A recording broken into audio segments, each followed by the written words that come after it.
What's up, everyone? Welcome back to another live stream. And today is a very interesting day, and I have this topic as I announced it earlier. We're going to talk about Australian Open semifinal matches.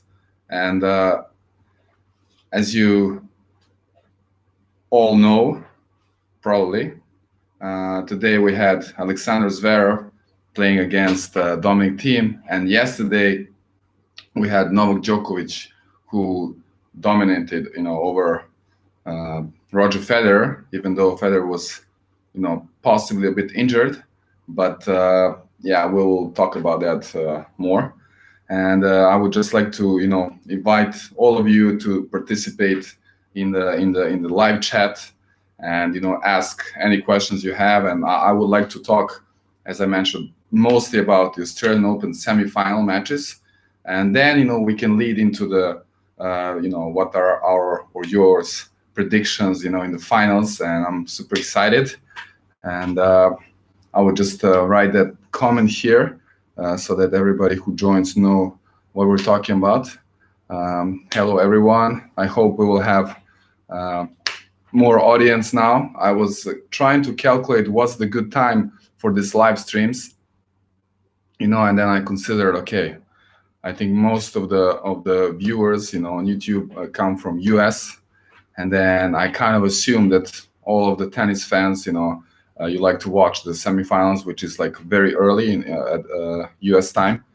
And then I figured maybe after the match, if you're all still around, even though I know now it's kind of early morning in US, and some of you may be going to work, depends what you do, but let's see. I'm trying to figure out what's the best time. Actually, now in China, it's 9:39, 9:40 p.m. And so if any of you are from Asia, so for you should be good time.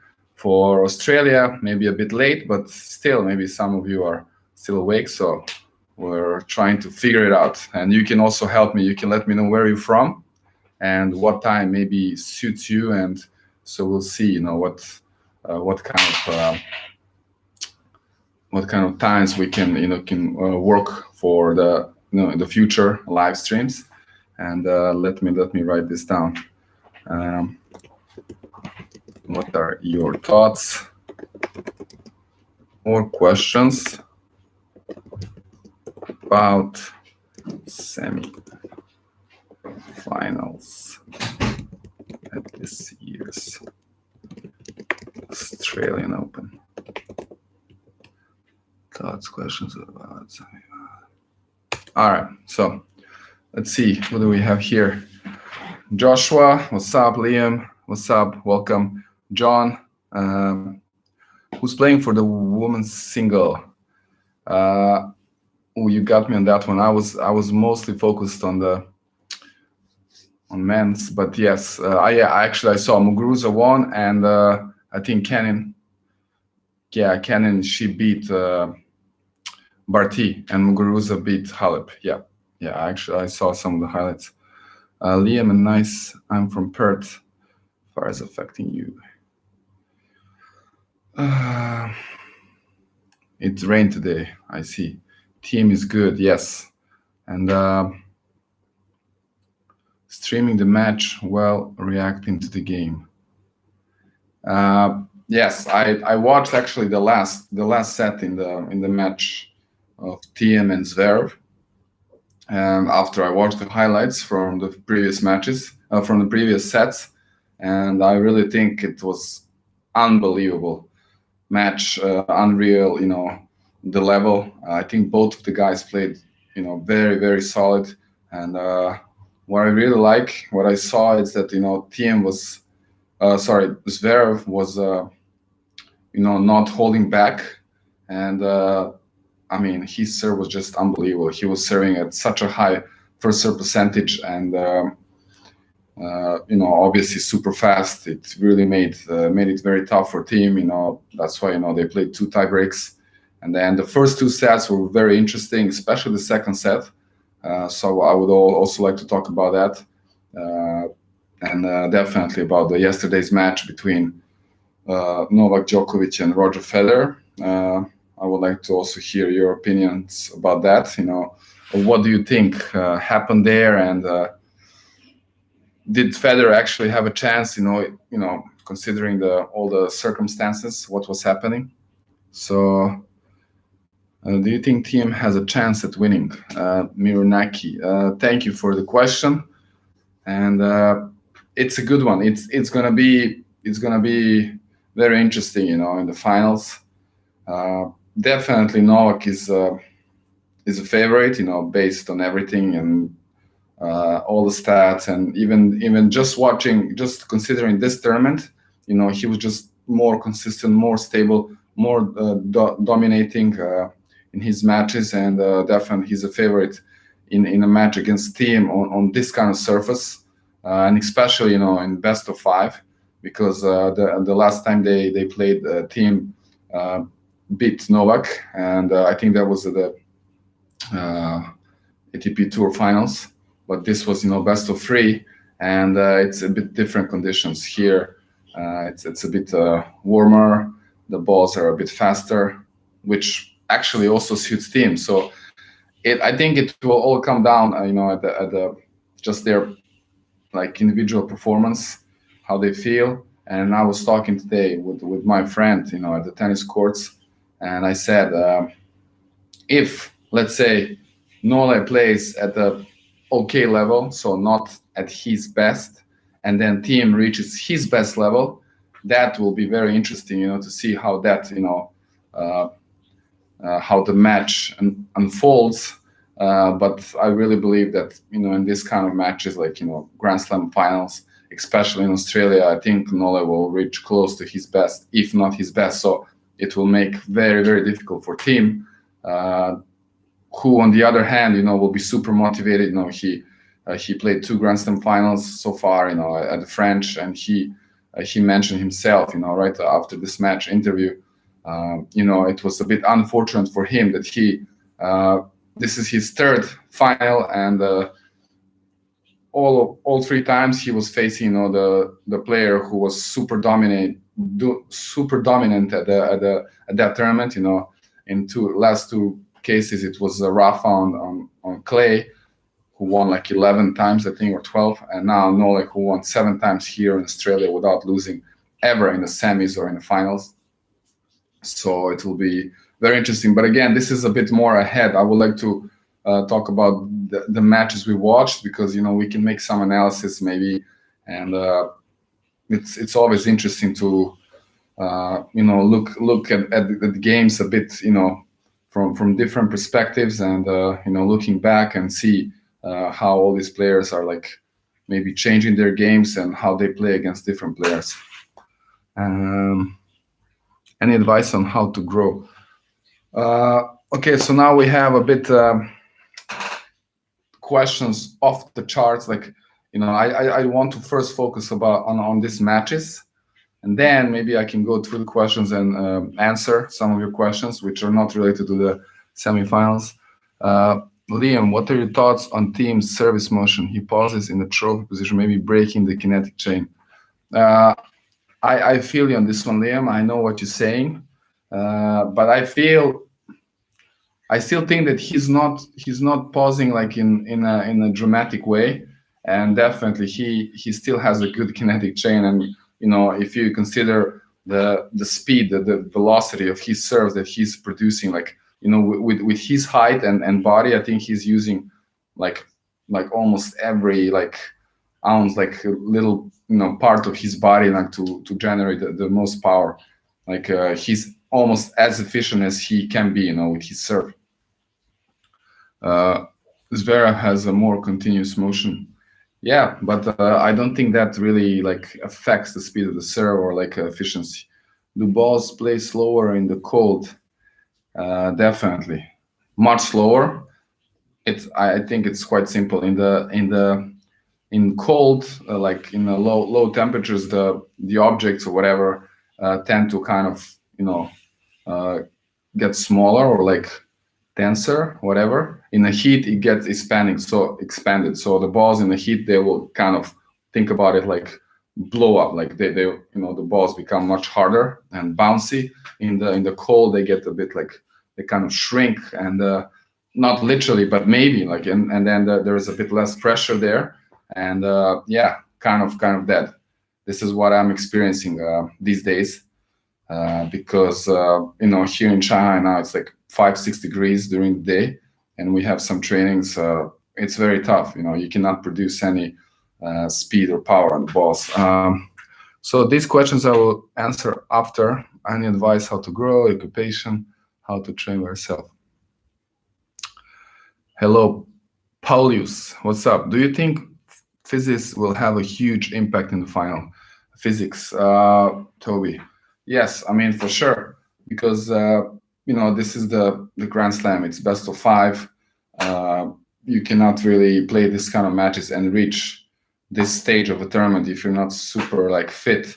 And I think both of these guys in the final, they're like one of the fittest players on tour, like on planet, maybe ever.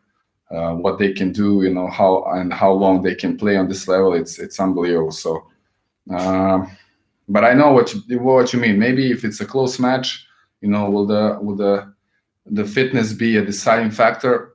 It's tough to say, but it's possible. But I think they're both so fit that this part will, I think there will be different factors that can, affect the outcome of the match, such as, playing big on big points, staying composed, like keeping your composure, and making smart choices, or maybe even like adjusting each game, like how Novak will approach this match, how he will adjust his game, and same for Thiem. I'm sure they have their teams, preparing for these matches and making the some tactical changes in the game, like even like the positions on the court, where to start a point, how to approach, going for longer points, or like which parts of the court to aim more. So I think fitness will not be the determining factor, my opinion, of course. Do you think that only Thiem can beat this year Big Three? Thanks, Mike, for question. That's an interesting one. I like the way you're thinking, like in that direction. Yes, it's true. There's not many players who can reach that level. It's just a bit not so specifically phrased, like how you think that they can beat. There are many other players who can beat the Big Three, like in one match if they play best of 3. But if you mean like reach the ranking of top 3. Yes, if you look at the rankings, I think now Thiem is number 5 and Medvedev is number 4. So maybe Medvedev as well. So these guys are, I think, the most consistent players of this sort of younger players. Like who can kind of threaten the Big Three. I have some problems with the connections. I hope the video is still on.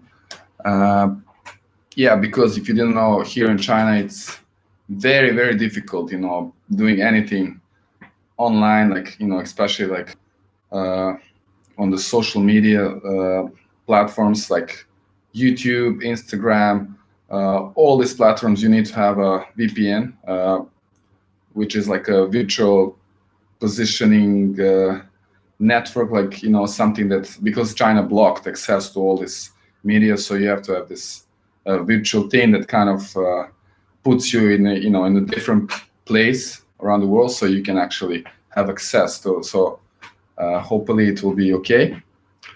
Yes, 40 and 33. I also have some stats from the match. Thanks, Miranaki, for the stats.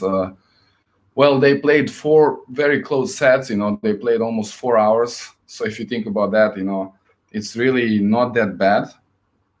But I want to see actually. Yes, I see that. So it's interesting that so Thiem had 40 unforced errors. Yeah, and he had 43 winners. So he's still like in the positive, right? He has more winners than unforced errors. The Zverev had even better stats, like 33 unforced and 42 winners. So I think this is still pretty good. So nothing wrong with the stats. Do you think teams' ground strokes on both wings can be the deciding factor? Thanks, Mohit, for the question. Uh, Ground strokes. Uh, I'm guessing you're asking for the final. I don't think so, because Nola also is super consistent and strong on both sides. So I think it's going to be a bit different factor. I think Novak will win in 5 sets and expect it to be a long match. Quite possible. I think Thiem will win in 5 sets. Wow, I like this prediction. I wish they recorded the matches from level. Yeah, it's always great to watch the court level. Uh, Colombia, Canada. Hey Milan, do you train with female players too? If yes, how different is the experience? Uh, Again, this is a bit question from different topic. Uh, I could answer, just on the way. Uh, I didn't train with those like top WTA players, but I trained with let's say top 150 or 200 players, and it's definitely a different experience. It's different when you train with a female player and a male player. It's I would say much more relaxed, with men. But the girls, they play much flatter. It's definitely a different game. Uh, but I would still like to have the experience of playing with the top WTA players, top 10. Hope that will also happen one day. Whose serve is better, Nole or Dominic? Thank Russell for the question.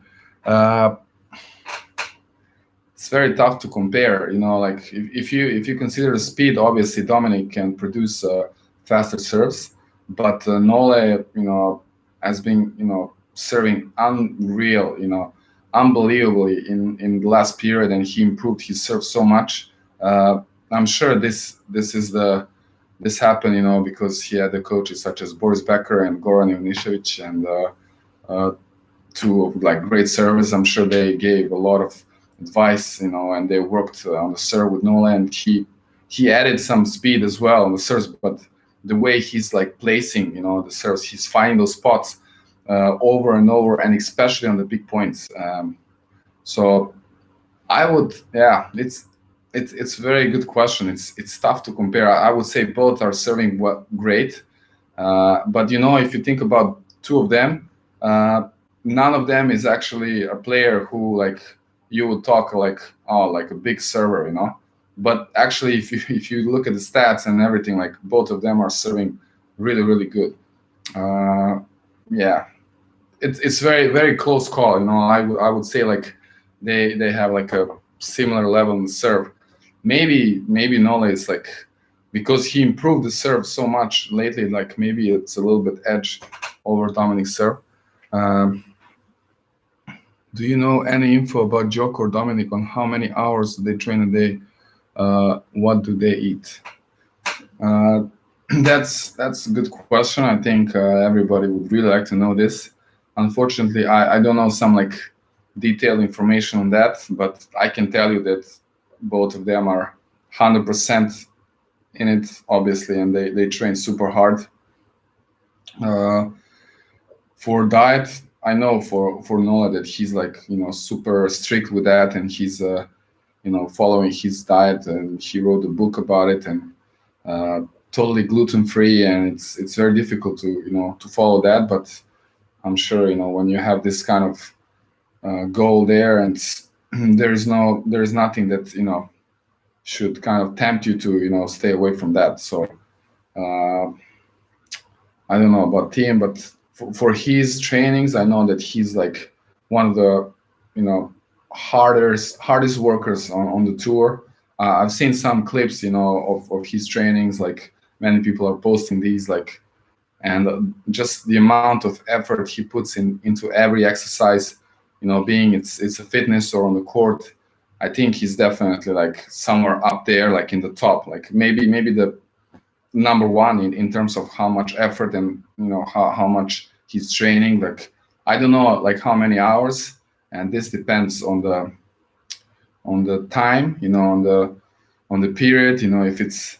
But I think, like, let's say in the preparation period, I would put Dominic Thiem on the top. Like, I'm sure he puts in like 6-7 hours every day. Like, just my guess, all together with tennis and fitness. But this is the period of maybe a couple of weeks, maybe 2-3 weeks. And for Nole, I'm not sure, but I would like to find out. Hopefully, I will when I have a chance. I can maybe talk with him about it, because I always think like, I mean, there's so many questions you would ask Nola. You can maybe use now a chance. You can give me some ideas what I can talk with him next time. But yeah, I want to go back to our topic, which is like semifinals that we watched, and I mentioned a bit the third set today between Thiem and Zverev, and I don't know if all of you watched the match, but I think it was a very, very interesting part of the match. And this is maybe where the things were, like, how do you say, like, switching, or the deciding moments of the match. And I think Thiem, he was a break up, I think 3-1, and even had like a chance for another break, 3-1. I think he had advantage. Zverev, held his nerves there and held his serve. So back to 3-2, and then I noticed like how Thiem was like giving everything there, and even in the interview he said like he was like jumping for the balls. He was doing this Boris Becker stance at the court. Like he really wanted so much, and he was really. Eventually Zverev broke back, and at some point I think it was 5-4 Zverev, and Thiem was serving, and Zverev had 2 times advantage, which means like he had 2 set points. And this is super interesting for me. I watched this on highlights. Thiem on both points, he played like unreal points, like big serve on the first break point, the set point for Zverev. Thiem, big first serve, solid return by Zverev, and then Thiem just ripped the backhand down the line winner. Like almost no thoughts. It's like super, decisive, like no doubts, nothing. He just went for it. It was super clean. Like basically it looked like a safe winner, but it was like so good. And then the second break point, again, good serve. Not sure if it was first or second, but they got into the point, maybe 1 or 2 shots, and Thiem again ripped, I think this time forehand winner. This kind of showed that he had no doubts in his shots, even on this. This is maybe the crucial stage, crucial moment. Like if he missed that one of those shots, it's a set for Zverev. He's 2-1 up. Maybe he would get more relaxed.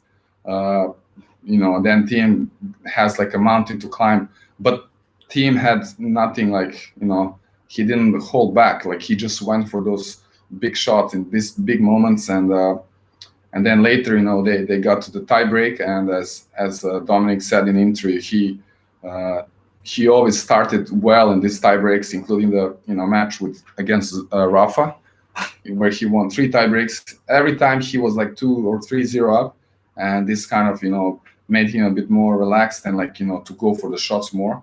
So this happened the same, and but Zverev was all the time right there, and also the third set, it was like a very good battle, and he was serving unreal again. Like I think over 80% first serves. But one more stats for this match, which I really liked, is the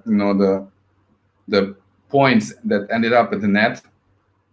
Zverev, he went to the net 51 times, and he won the point 36, and I think this is still good, good percentage of the points won, and I really like, to see that kind of game. Maybe you all know, like I really enjoy to see people playing more like serve and volleys, or more aggressive and ending up on the court.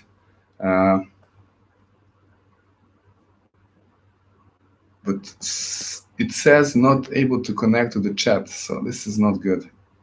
I need to check what happens. Let me see.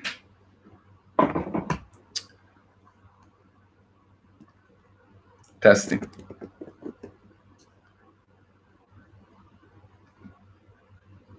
One more time. 1, 2. So can somebody maybe write any comments so I can see, because it says unable to connect to chat, but here it shows still recording. Sorry guys, it's only the second time I'm doing this live, so I don't know. I had some like connection problems, so I'm not sure if the video is still on, and I don't know how to refresh this. So okay, maybe you're just not able to put any comments. I hope you're still around. As I can see here, it shows me there are some people watching. But and then I want to go back to this the stats for the net play. Dominic Thiem went to the net 27 times, won 23 times. This is unbelievable. Like when you see this, then you would say you need to go more often to the net. I mean, it's kind of obvious, but obviously, they're playing their best game now, and they reach this last stages of the Grand Slam. But still, when I see the stats, I think there's a potential to, bring their game even to the next level and win more points. And the total points won 138 Thiem and 133 Zverev, which is it's same, literally the same. So the margin was such a small margin on the Dominic side, and as he said, Zverev could have won, easily, just a couple of points decided. I would also like to a bit talk about the yesterday's match, which is Djokovic against Federer.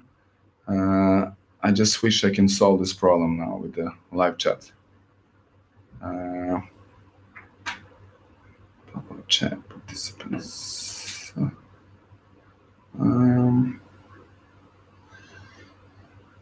Okay.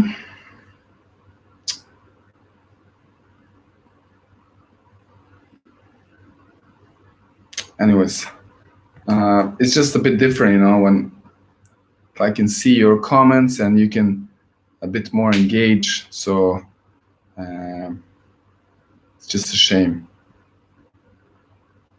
But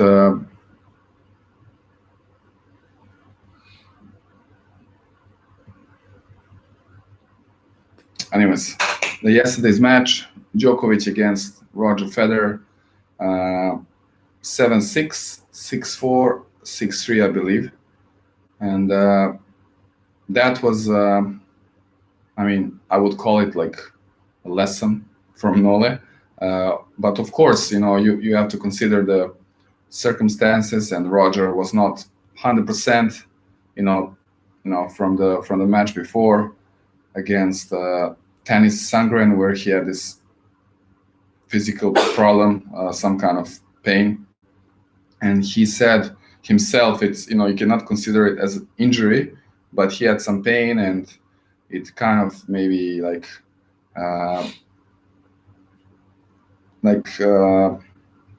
made his movement a bit more careful. He was not able to move around the court as usual, maybe.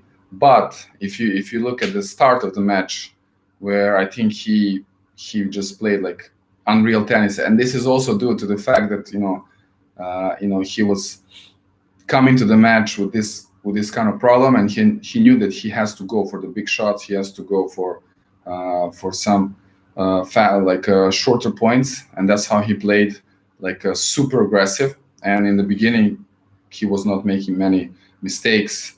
This is why he was 4-1 up, and even then on Nole's serve, it was love 40, so it was 3 break points for double break, which for sure, in my opinion, meant a set point. So he had 3 basically set points. Somehow Nole managed to come back, and he hit some big serves there.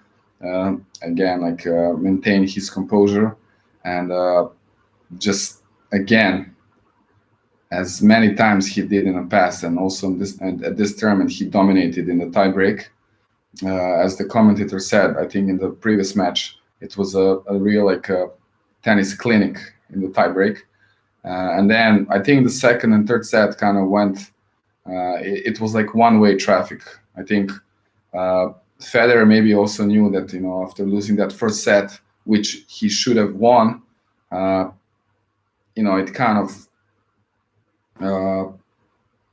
made his chances like even smaller. And in the interview, I think he said himself that his chances to win against Nole were like 3%, which shows how much respect he has towards Nole, and also maybe how he felt prior to this match. But I'm not sure. I think he said this after the match or something. But anyways, he, after losing that first set where he was 4-1 up, he knew that it was almost impossible now to again have this chance and to play at the same level. Maybe if he won that first set, it was a different momentum. It would be a different momentum, and he would be able to continue to play in the same way for a bit longer. But the momentum changed. It switched. Nole kind of found his range of shots, and it looked more and more consistent, and he was trusting his shots more.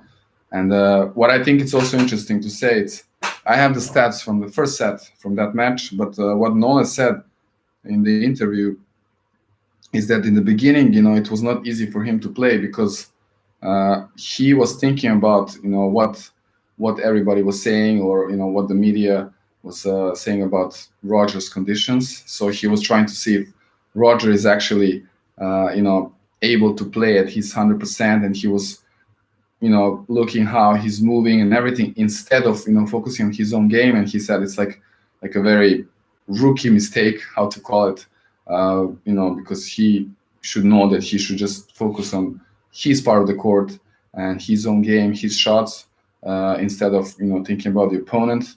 But then he said, after he won the first set, he regrouped and found his game and didn't hesitate, and completely dominated the rest of the match, where he left Roger like without any chance. And the first set here, Nole had like a good first serve percentage, 72%, Roger 63. So again, this is the first set from their match, which was like the part of the match where Roger had a chance, and maybe the momentum will be different. This is interesting. Federer 26 winners in one set and 19 unforced errors. That's really unbelievable. And Djokovic, on the other hand, only 10 winners and 11 unforced errors. So it shows that that Federer was more taking charge of the points, and this is exactly what he was planning to do. And Federer has had 8 aces, was serving better. But overall, that will be a quick overview of the semifinals. Unfortunately, now I cannot see your questions if you have any more. The questions from before were about advice on how to grow. How to grow depends in which way. Let's say as a tennis player, it's just putting in the hard work, keeping the progress. I would always recommend recording yourself and then analyzing the videos, comparing with the pros, the professionals, or any of the videos you can find on YouTube, like from different coaches or players who are giving advice. Of course, you make sure that you believe, and that you know that it's a good advice, and then you can always compare and keep track of your progress. You have to do a lot of repetition. So find a way, are you going to have a good hitting partner, somebody who can always give you the good balls, or you can find a wall, you can play against the wall, you can use the ball machine. The key is to repeat, making sure to repeat in the right way. And this you will know by recording those trainings, and you can always watch the video. What's your occupation? I'm a tennis coach, and as you all may know, I'm I'm making these videos for TENFITMEN Tennis Impulse YouTube channel, and also I'm leading all the other social medias for TENFITMEN. And I'm really looking to expand our team, and I'm looking to find some new team members. And this is the next step. And hopefully this year we will get a little bit, we'll expand, and maybe we'll reach out different parts of the world as well. And how to train by yourself. So Mike, I think this is exactly what I just said, and I answered to Joshua's question. So basically, record yourself. If you don't have other player, you can use the wall to train. You can use the ball machine if you have one. I'm sure you can always find a partner. So maybe you don't have a coach, you can have a partner, and you can follow any of the videos from YouTube or find online. There are many instructions. You're very welcome to follow us or our YouTube channel. I think pretty much so far we covered all the shots. I would like still to cover some more specific parts of the game. I don't know, such as maybe, I don't think we covered the drive volley, like a swing volley, or let's say lob, or there's some different things like forehand slice, and maybe some different tactical things, how to slide, some more specific and maybe a bit more advanced parts of the game. But still, I think you can find pretty much everything on our YouTube channel. So very welcome to do that, and always you can contact us, let us know how we can help. We're always there. Oh yeah, big thing. If you haven't seen, I think I also post on our YouTube channel. We are having a small contest, and it's going to be for the next 2 weeks. So the winner will be announced on the February 14th, Valentine's Day. So, and the contest is, you can find all the details if you go to our Instagram account, Instagram page at Milan Krnjetin. It's my name and last name, MILANKRNJETIN. I can actually spell it up here. I can write it down. And you can find in one of the latest posts, maybe the last one at the moment.